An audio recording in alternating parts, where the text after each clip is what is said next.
Bonjour Sandrine. Merci d'être venue, d'être passée aux ateliers. Je suis très contente. On est très très contente de te recevoir aux ateliers comme toujours. On a donné des ateliers ensemble depuis 2-3 ans, je pense. Déjà, on a commencé. Continue avec ton projet Calipé.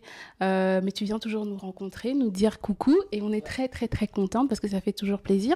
Est-ce que tu peux te présenter? Puisque moi je te connais, nous on te connaît, mais les gens qui vont nous suivre là maintenant ne te connaissent peut-être pas. Déjà, merci. Merci de m'avoir invité et c'est toujours avec plaisir que je me joins à vous pour les ateliers et autres événements. Donc, je m'appelle Marie Calipé.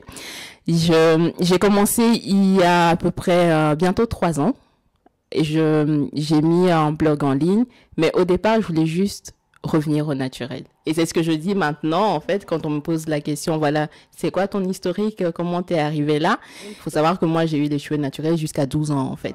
Et donc, j'ai été défrisée à peu près jusqu'il y a 5 ans. Et je voulais revenir au naturel et retrouver mes cheveux naturels. Donc, et j'ai fait ce retour au naturel et de fil en aiguille, je me suis retrouvée à faire un blog pour répondre aux questions des personnes qui m'arrêtaient dans la rue pour savoir qu'est-ce que je fais comme soin pour avoir les cheveux naturels et de pouvoir les gérer. Et à force de devoir répondre à chaque fois à chaque personne individuellement, je me suis dit, je vais créer un blog, tout consigner et comme ça, je pourrais renvoyer les personnes vers ce blog en effet pour retrouver des informations. Et c'est comme ça que l'aventure a démarré. J'ai démarré fin 2016 avec le blog et les choses se sont enchaînées assez vite avec des ateliers. 6 mois après, j'ai commencé les ateliers. Les produits MK Naturals que je suis en train de tester maintenant, la marque MK Naturals et le projet Calipé qui aussi qui est venu suite aux questions que je recevais des personnes qui suivaient MK Natural Beauty, le blog sur les réseaux, à savoir est-ce que je pouvais recommander des coiffeuses que j'ai testées ou que je connais et qui savent traiter le cheveu naturel afro et qui les coiffent bien, qui les manipulent bien. Alors aujourd'hui, tu es venu nous rejoindre parce que en fait, tu m'as téléphoné, tu venais de faire un festival, je pense, comme tu fais d'habitude, t'en fais énormément. Et c'est quelque chose que j'aime beaucoup chez toi. Marie, elle est vraiment très, très, très active, elle est très dynamique. En fait, tu m'as téléphoné, tu m'as dit, Sandrine, c'est grave, il y a un phénomène qui grandit et qui devient de plus en plus dérangeant, il faut qu'on en parle. Il faut vraiment qu'on dise un mot par rapport à cette problématique-là, en fait, qui commence à se faire ressentir de plus en plus. Et moi, je t'ai dit, ben oui, Marie, on en parle, parce qu'il faut en parler. Est-ce que tu peux nous dire de quoi il s'agit? Alors oui, Sandrine. Faut savoir que après cet événement on discutait, et donc je t'ai parlé de ce qui me pesait à ce jour-là. Mais c'est un constat, en fait. C'est pas seulement de cet événement-là.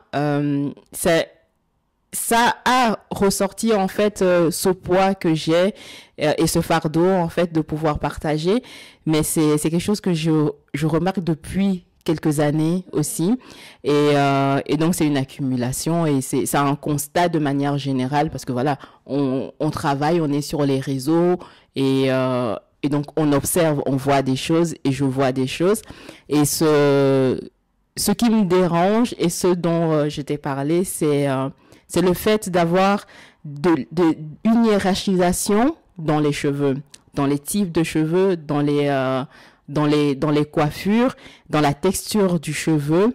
Et ça me dérange.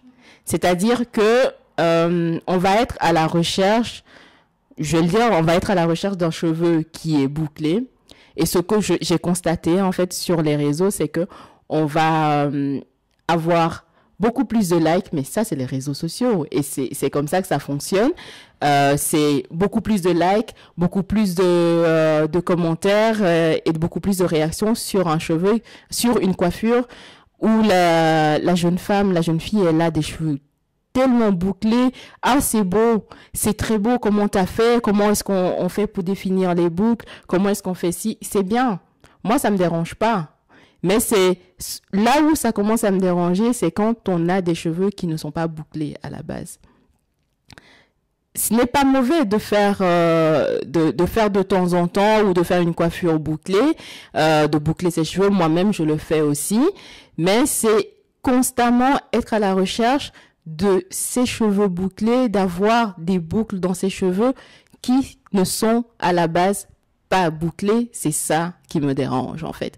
Si je comprends bien, tu as constaté que les gens sont constamment à la recherche d'une redéfinition de boucles qui n'ont pas au départ. Remarque, tu parles de hiérarchisation, donc c'est-à-dire que tu as constaté qu'au sein même en fait de la communauté, donc des personnes qui ont les cheveux afro bouclés crépus frisés, il y a encore une hiérarchisation qui se fait. Est-ce que tu peux en dire un peu plus? Moi, je dirais plus discrimination, mais effectivement, certaines personnes peuvent trouver le thème assez grave, mais face à un choix où on va dire, moi je préfère avoir des cheveux bouclés plutôt que des cheveux crépus durs, oui.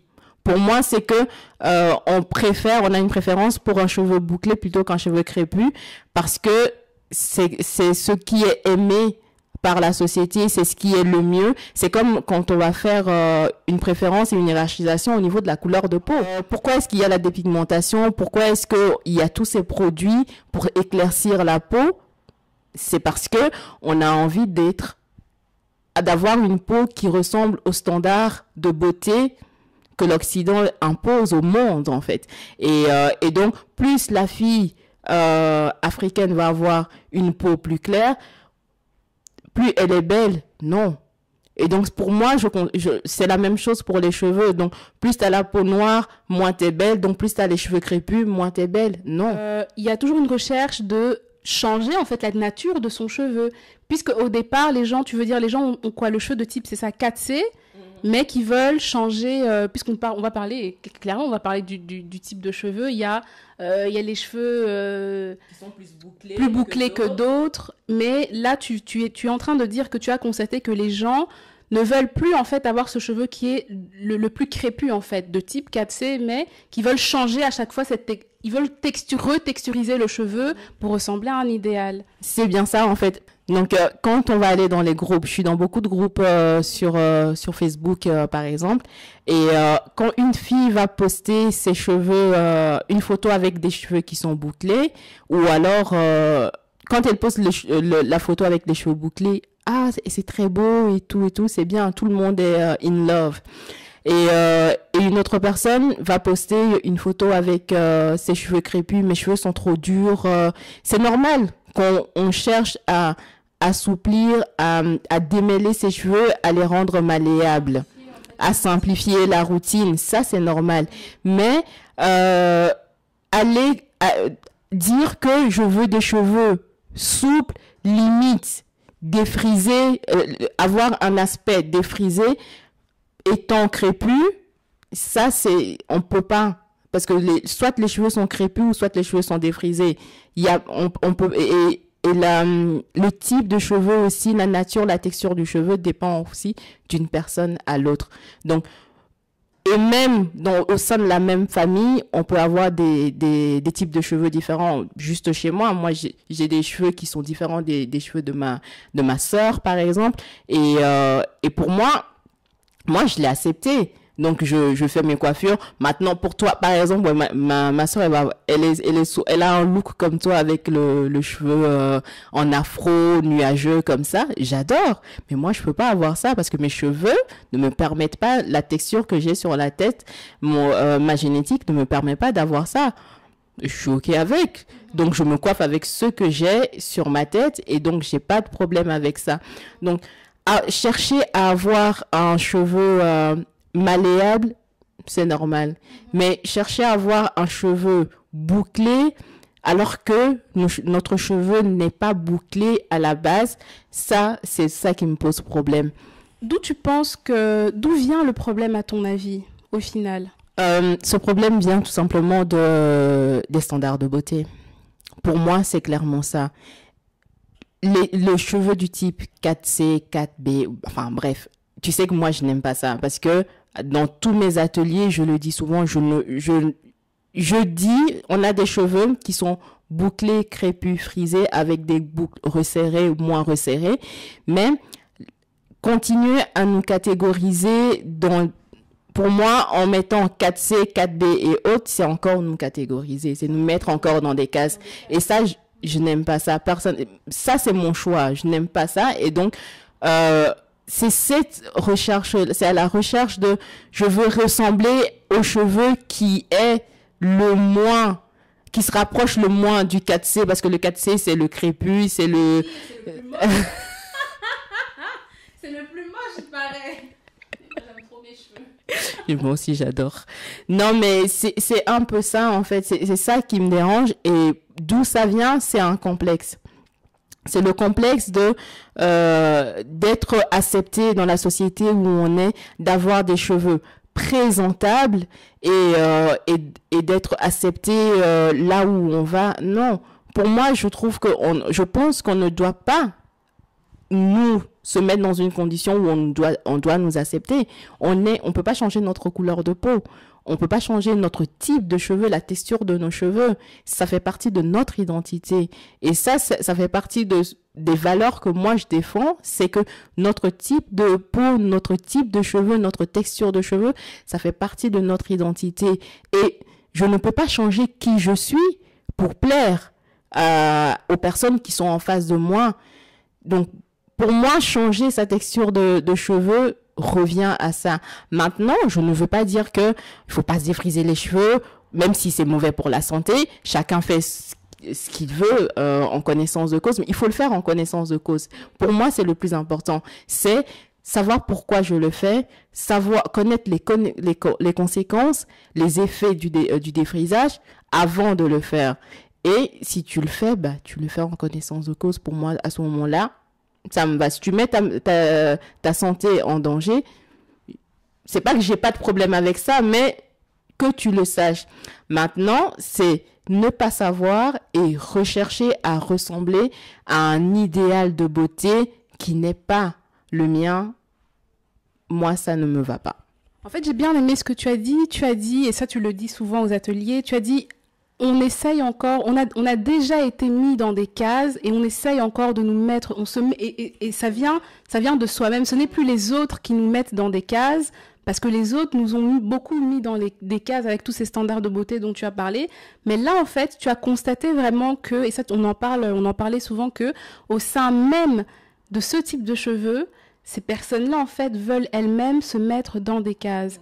Et quel conseil, en fait, donnerais-tu à ces femmes-là, en fait, qui ont ce complexe-là, ont ce problème-là identitaire, ont cette recherche toujours de vouloir changer, de vouloir ressembler à...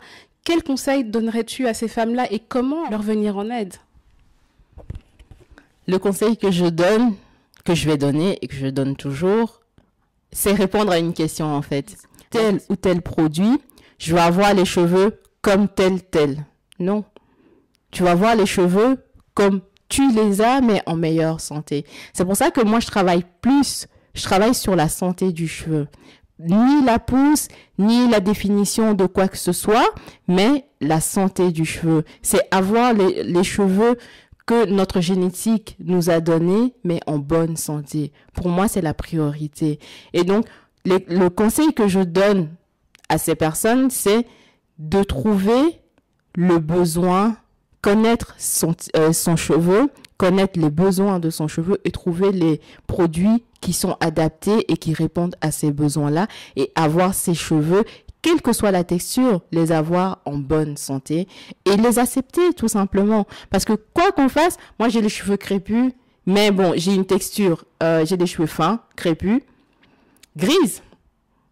Et c'est dans mon entourage, je suis peut-être la seule où sur 100 personnes, j'ai peut-être 2 personnes. J'ai vu peut-être 2 personnes comme moi. Ça me dérange pas. Je suis unique, quoi. Voilà, c'est unique, parce qu'au final, c'est ça. Parce qu'il y a beaucoup de gens qui se complexent, en fait, sur ce qu'ils ont, sur comment leur apparence, sur ce qu'ils sont. Mais au final, moi, en tout cas, c'est ce que je pense et j'aime bien ce que tu as dit. Je suis unique, tu as les cheveux gris. Moi, je t'ai toujours appelé boucle d'or, boucle d'argent, voilà, boucle d'argent avec tes cheveux gris, parce que je trouve que c'est ce qui fait toi, en fait. C'est ce que les autres n'ont pas, qui te définit vraiment, en fait. Et comme tu dis, s'aimer, s'accepter tel que l'on est, parce que c'est ça qui qui on est en fait. J'avais encore une question. Quel conseil donnerais-tu à quelqu'un qui aujourd'hui ne sait pas quoi faire, ne sait pas où commencer, a dans son armoire des tonnes et des tonnes de produits, a acheté tout ce qu'il fallait acheter, pense avoir acheté tout ce qu'il fallait acheter. Quel conseil donnerais-tu à cette personne-là si elle vient aujourd'hui, elle te demande, voilà, Marie, par où est-ce que je commence? Comment est-ce que je fais pour mettre en place une routine capillaire afin d'avoir des cheveux en bonne santé? La plupart du temps, quand j'ai cette question-là, je demande déjà quels sont les produits, quel type de produit c'est, donc à savoir si c'est des produits naturels ou pas. Et en fonction, moi je vais conseiller, maintenant j'impose rien. Je vais conseiller de soit arrêter d'utiliser ces produits si c'est vraiment des produits chimiques et qu'on voit aucun résultat, ça sert à rien de continuer à les utiliser. Ou alors, si on veut continuer à les utiliser, on finit de les utiliser, mais de passer aux produits avec des ingrédients qui sont naturels. Parce qu'il n'y a que de cette manière-là qu'on peut retrouver ces cheveux naturels qui sont en bonne santé. Ce qu'il faut savoir, c'est que, quoi qu'on dise, moi je suis croyante. Et le Créateur nous a créés chacun dans un certain environnement. Et ce qu'on a besoin, et même ça s'observe chez les animaux, ce dont chaque être humain, en fait, chaque créature a besoin, se trouve, qui est issu, en fait, de son environnement, d'où cette personne, cette créature est issue. Donc, pour nous, pour notre peau, pour nos cheveux, ceux dont on a besoin sont issus de notre environnement. Et donc, du beurre de karité, ça va pas forcément à tout le monde, mais on a plein d'ingrédients et de produits dans la pharmacopée africaine qui va nous permettre de prendre soin de nous de manière naturelle, en fait. Donc, aller plus vers du naturel, prendre certains produits et les utiliser pendant au moins 12 semaines. Pourquoi 12 semaines? Parce que c'est le temps minimum pour les cheveux de s'adapter à une gamme de produits et de s'habituer et de pouvoir réagir et qu'on observe un résultat en fait probant. Sinon, ça sert à rien. En mois, c'est bien, mais c'est pas assez pour tester un produit.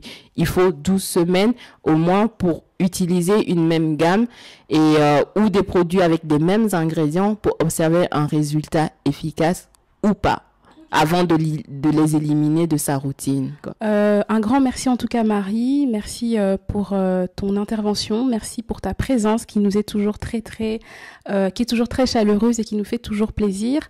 Et on se retrouve aux ateliers très très bientôt. Merci pour pour l'invitation déjà, et c'est toujours avec plaisir que je viens vous rendre visite, et ça sera aussi avec plaisir qu'on se retrouvera aux ateliers. Génial. À très bientôt. À très bientôt.